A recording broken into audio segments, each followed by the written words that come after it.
And my goodness, I get fired up when I read these words, because it was not possible for him to be held by death. I'm not trying to be clever when I say this, and I hope my meaning is clear.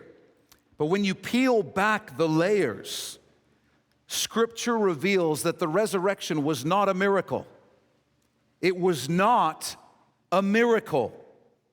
It seems like a miracle to us because we see it as an event that defied the natural laws of our universe, because that's what a miracle is. But according to Scripture, death has no claim to somebody who has no sin. Death cannot hold them. That is a law of our physical universe and the spiritual realms that lie beyond it. God, the supreme judge of all, has decreed a law over our natural universe and the supernatural realm that says death has no authority where there is no sin. Verse 24 confirms that the second Jesus died, his resurrection was inevitable because it was not possible for him to be held by death. The resurrection is glorious. It is our victory through Christ. It is a triumph of God's love and greatness, but it is not a miracle. Verse 24 confirms that the second Jesus died, his resurrection was absolutely inevitable. And I want to go even further, cause some more trouble here.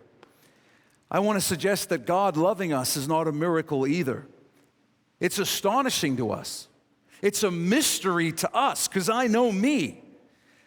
But it's not a miracle, because God is love, and he is good in a way too wonderful for us to grasp. And in a very real way, his love for us was inevitable. That he has prepared a glorious eternal home for us to be with him forever in glory. It's inevitable. We may wonder in awe, and the glorious mystery may take our breath away. But at the same time, of course he would.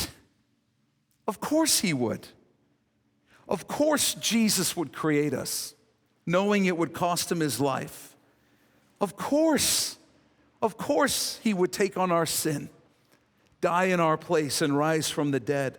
Of course he will come again in glory and make all things right on the earth before creating a new glorious reality, and in both ages inviting us to reign with him and share all that he has with us. Of course he would, because that's just who he is. It's just who he is. He's just acting in harmony with his nature. He's doing what is entirely predictable if we had any grasp how good he actually is. Of course he would. Of course he would. And so his actions will always inevitably reflect his character, his glory, his goodness, and his power. He's just good.